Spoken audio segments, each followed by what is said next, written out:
आप सभी दोस्तों को नमस्कार। देखिए, आज आप लोगों के लिए एक काव्य खंड से हिंदी का जो पेपर 2 है, जेएसएससी जो 10th लेवल का वैकेंसी जिसमें रहता है, जो इसका सिलेबस है, जैसे जो जो उत्पाद सिपाही का रनिंग क्वालिफाई कर चुके हैं उन लोगों के लिए ज़बरदस्त सेशन होने वाला है। आप लोग ज़रूर अटेम्प्ट कीजिए और देखिए कि कहाँ आप लोगों से चूक हो रही है, और अभी समय है उस चूक को फुलफ़िल करने का प्रयास कीजिए और अपने तैयारी को एकदम धारदार बनाइए। तो चलिए, हिंदी प्रैक्टिस सेट से कुछ क्वेश्चन आज लाए हैं। इस क्वेश्चन को देखकर आप अपना लेवल को जांच सकते हैं।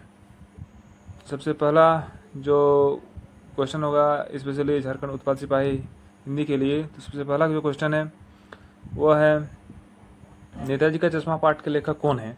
आज हम लोग जो हिंदी है 10th का क्षितिज, उससे कुछ क्वेश्चन लेकर आए हैं काव्य खंड से। स्पेशली एक वीडियो अपलोड हुआ था इसके पहले, वो गद्य खंड के बारे में था। आज पहला हम लोग कुछ काव्य खंड के बारे में जानने का प्रयास करते हैं। तो सबसे पहला है काव्य खंड के बारे में है, हम लोग नेताजी के चश्मा से स्टार्ट किए हैं। तो नेताजी का चश्मा पाठ के लेखक कौन है। यह जो प्रैक्टिस फोटो सेट है यह सबसे अलग है। आप देखिएगा कि क्वेश्चन का एक लेवल है जो एकदम जहाँ तक जा सकता है जेएसएससी वहाँ तक एकदम देने का प्रयास किया गया है। तो चलिए देखिए एकदम, और देख के आप लोग कमेंट में बताइए कि क्या और सुधार होना चाहिए यदि। सबसे पहला क्वेश्चन इसमें है, नेताजी का चश्मा पाठ के लेखक कौन है। सबसे पहला है स्वयं प्रकाश, ना राम वृक्ष बेनीपुरी, ना सर्वेश्वर दयाल सक्सेना, ना यशपाल। तो नेताजी के चश्मा पाठ के लेखक कौन है, ये आप लोग जानते हैं। तो नेताजी का चश्मा पाठ के लेखक कौन है, तो स्वयं प्रकाश जी हैं। नेताजी के चश्मा पाठ के लेखक हमारे स्वयं प्रकाश जी हैं। नेताजी के चश्मा पाठ के लेखक स्वयं प्रकाश जी हैं। राम वृक्ष बेनीपुरी किनकी रचना है, तो राम वृक्ष बेनीपुरी बाल गोविंद भगत के जो रचयिता हैं वो राम वृक्ष बेनीपुरी हैं। और सर्वस्याल दयाल सक्सेना की यदि बात करें तो मानवीय करुणा की दिव्य चमक जो है वह सर्वस्याल दयाल सक्सेना के द्वारा लिखित रचना है। तो सर्वस्याल दयाल सक्सेना बोलेगा तो मानवीय करुणा की दिव्य चमक। यदि बात करें कि यशपाल के द्वारा रचित क्या है, तो यशपाल जो के द्वारा जो रचित है लखनवी अंदाज की बात करें तो लखनवी अंदाज जो है वह यशपाल के द्वारा रचित है। चलिए आगे देखते हैं। नेक्स्ट क्वेश्चन की बात करें तो टोपी की नोक से कोट, ये कोट हो गया है, ये कोट नहीं है, ये कोट होगा। जो लिखा गया है ये कोट नहीं है, ये कोट होगा। वो गलत लिखा गया उसमें, सुधार थोड़ा कर लीजिएगा।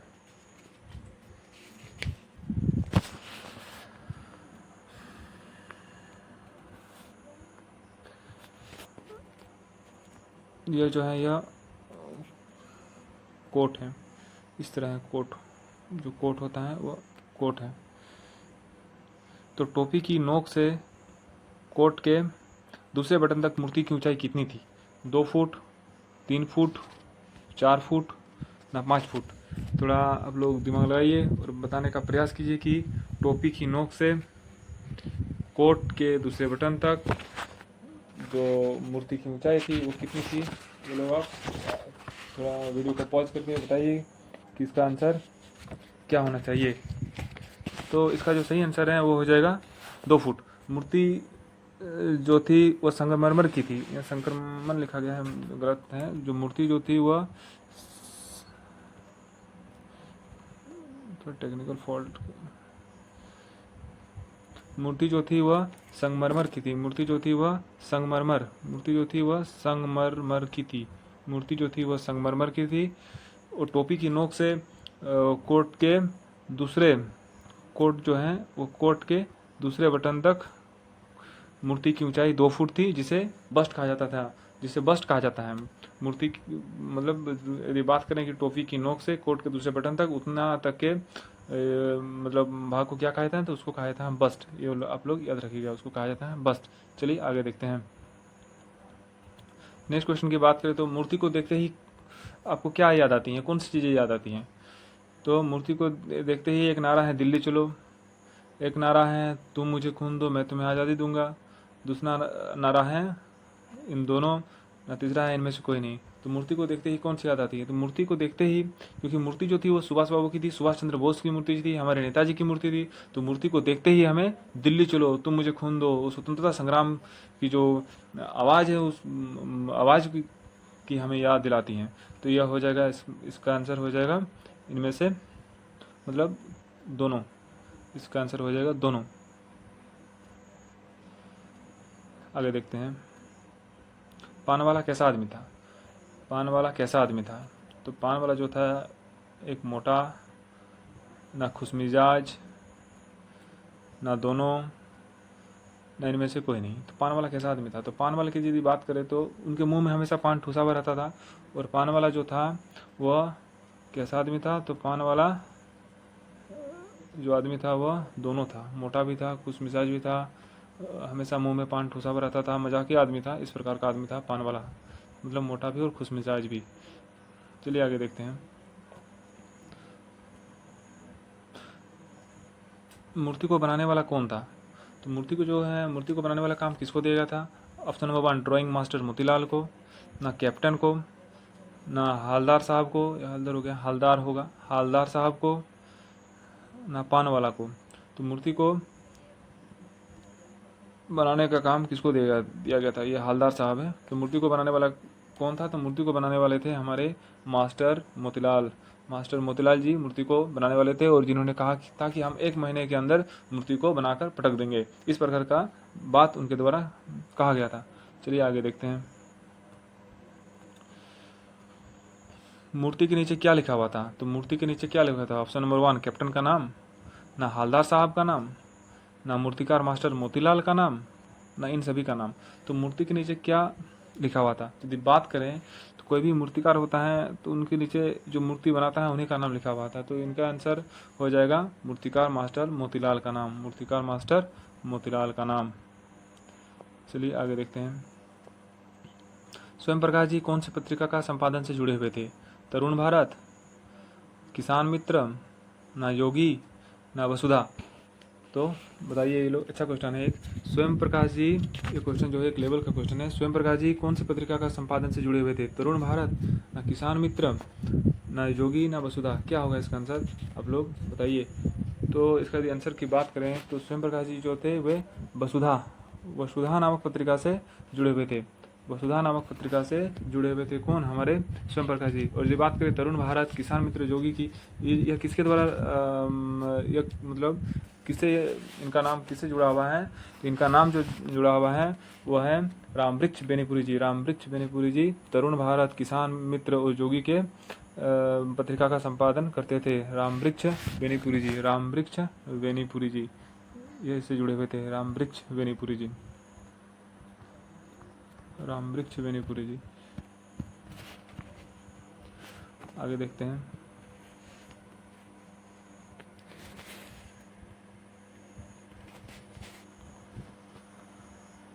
स्वयं प्रकाश जी के कौन से उपन्यास सबसे चर्चित रहे हैं।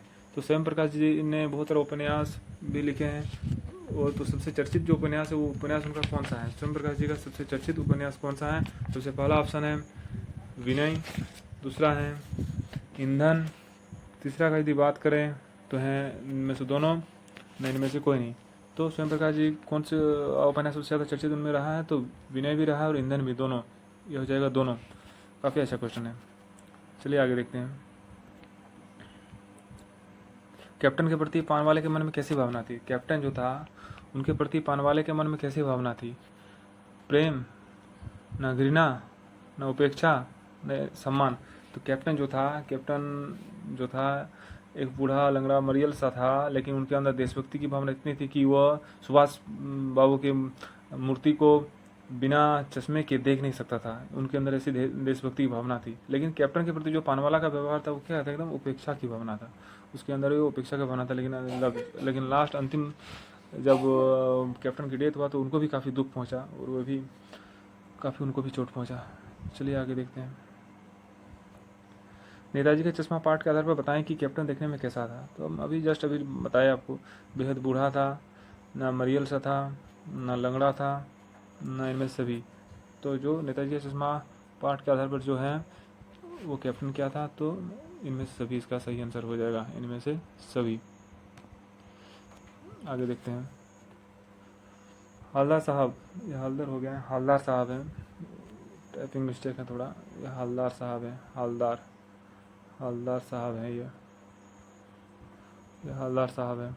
हालदार साहब कंपनी के काम के सिलसिले में कब कब जाते थे। सबसे पहला ऑप्शन है हर 11वें दिन, हर 12वें दिन, न हर 15वें दिन, न हर 14वें दिन। तो हवलदार साहब जो हैं वो हवलदार साहब जो हैं कंपनी के काम के सिलसिले में हर 15वें दिन जाते थे। इसका सही आंसर हो जाएगा ऑप्शन नंबर सी, हर 15वें दिन। नेक्स्ट आगे देखते हैं, कस्बे में कितने स्कूल थे? जिस कस्बे से होकर हवलदार साहब गुजरते थे उस कस्बे में कितने स्कूल थे? एक लड़कियों का स्कूल, एक लड़कों का स्कूल, न दोनों, न एक भी नहीं। तो कस्बे में यदि स्कूल की बात करें तो कस्बे में स्कूल की बात करें तो उसमें 2 स्कूल थे, एक लड़कियों का स्कूल था और एक लड़कों का स्कूल था, मतलब ऑप्शन नंबर दोनों इसमें सही हो जाएगा। और यदि बात करें तो उसमें और क्या था, तो उसमें और जो था एक सीमेंट का छोटा सा कारखाना था और 2 ओपन एयर सिनेमाघर था और एक नगर पालिका था। तो इतना चीज़ें आप याद रख सकते हैं उसके बारे में। और एक नगर पालिका भी था जो कुछ एक मतलब समय पर कुछ ना कुछ काम किया करते थे। नगर पालिका जो थी वो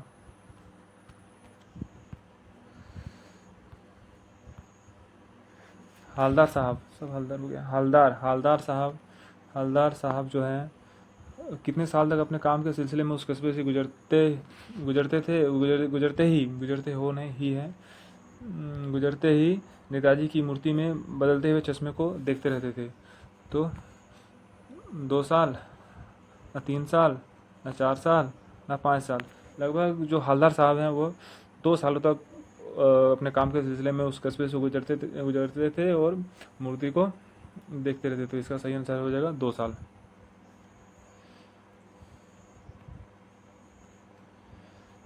बाल गोविंद भगत के रचयिता कौन है?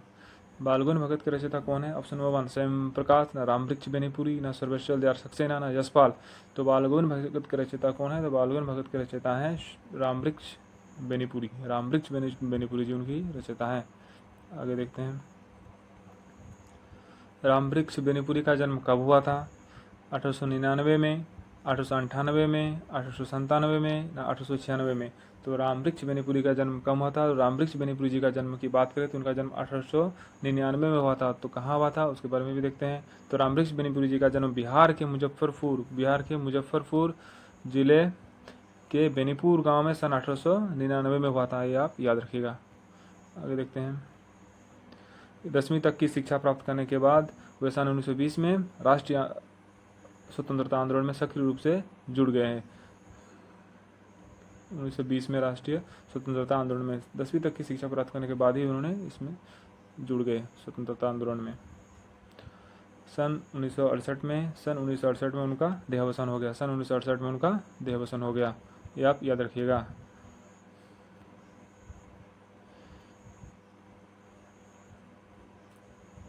उनके द्वारा कौन कौन सी पत्र पत्रिकाओं का संपादन किया गया? सबसे पहला है तरुण भारत, किसान मित्र, 2 है, एक तरुण भारत है, किसान मित्र है, 2 अलग अलग हैं, कॉमा बीच में होगा, उसमें नहीं दिया गया है। बालक और युवक, न जोगी और जनता, न जनवाणी और नई धारा, न इनमें सभी। तो बाल गोविंद भगत की यदि बात करें तो उनके द्वारा इन सभी पत्रिकाओं से के साथ उनका कहीं ना कहीं संबंध रहा है। इन सभी पत्रिकाओं के साथ कहीं ना कहीं उनका संबंध रहा है। मतलब तरुण भारत, किसान मित्र, बालक, युवक, जोगी, जनता, जनवाणी और नई धारा, सबसे उनका संबंध रहा है। तो इसका आंसर इनमें सभी हो जाएगा। उनका पूरा साहित्य बेनीपुरी रचनावली में कितने खंडों में, करो नहीं है, ये खंड है, कितने खंडों में विभाजित है? खंड है, कितने खंडों में विभाजित हैं? तो उनका पूरा साहित्य जो बेनीपुरी रचनावली में कितने खंडों में प्रकाशित हैं? तो यह 8 खंडों में, याद रखिएगा आप, इंपॉर्टेंट है, 8 खंडों में प्रकाशित हैं। 8 खंडों में बेनीपुरी रचनावली बोलेगा तो कितने खंडों में? तो 8 खंडों में प्रकाशित हैं।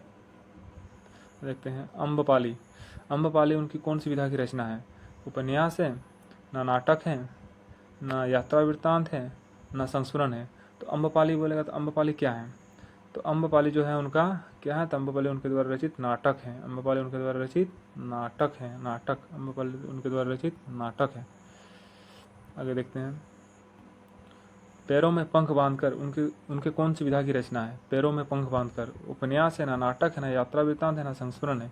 तो पैरों में पंख बांधकर जो है ये एक यात्रा वृत्तांत है, आप याद रखिएगा। पैरों में पंख बांधकर। ये क्वेश्चन को ट्विस्ट करना चाहे जैसे तो इस सब क्वेश्चन को दे सकता है, इससे बाहर तो जाएगा नहीं, यह एकदम लास्ट हो गया।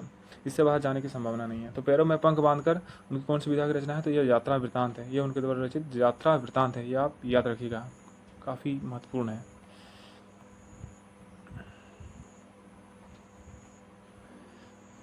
माटी की मूर्तियाँ उनके द्वारा रेखाचित्र हैं, और भी कुछ है आप याद रखिएगा। माटी की मूर्तियाँ उनके द्वारा रचित रेखाचित्र हैं। जंजीरें और दीवारें संस्मरण है, जंजीरें और दीवारें संस्मरण है, जंजीरें और दीवारें संस्मरण है, जंजीरें और दीवारें संस्मरण है, जंजीरें और दीवारें संस्मरण है। थोड़ा टेक्निकल इशू आ रहा है।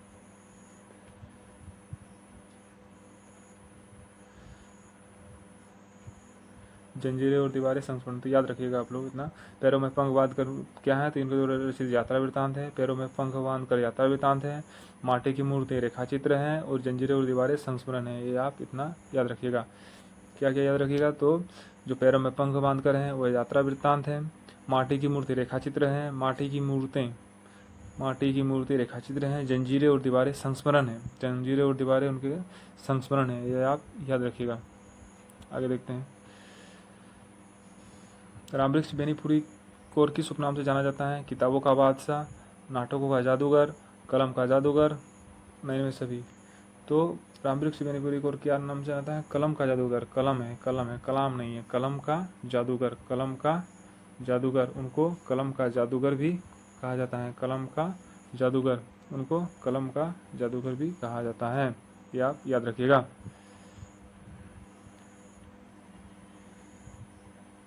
इतना आप याद रखिएगा। यदि सेशन आपको अच्छा लगा तो ज़रूर लाइक कीजिएगा, ज़रूर शेयर कीजिएगा, कमेंट में ज़रूर अपना फीडबैक दीजिएगा कैसा लगा। और भी इस तरह का वीडियो आप लोगों के लिए आता ही रहेगा। आप लोगों ने इतने मेहनत से दौड़ क्वालिफाई किया है, तो और थोड़ा मेहनत जोर लगाइए, और जहाँ से क्वेश्चन छूटने की संभावना है उसी को इस सेशन में पूरा किया जाएगा। आपका 100 में से हिंदी में 95-96 क्वेश्चन सही होना चाहिए, ऐसा टारगेट लेकर हम चल रहे हैं। और क्वेश्चन जहाँ छूटने की संभावना है उसी क्वेश्चन पर ज़्यादा जोर दिया जा रहा है। धन्यवाद आप सभी को, इतना देर तक वाचिंग करने के लिए आप सभी का धन्यवाद। यदि अच्छा लगे तो लाइक कमेंट शेयर जरूर कीजिएगा। चलिए आप सभी को इसी के साथ मैं अपने सेशन को समाप्त करता हूँ। धन्यवाद।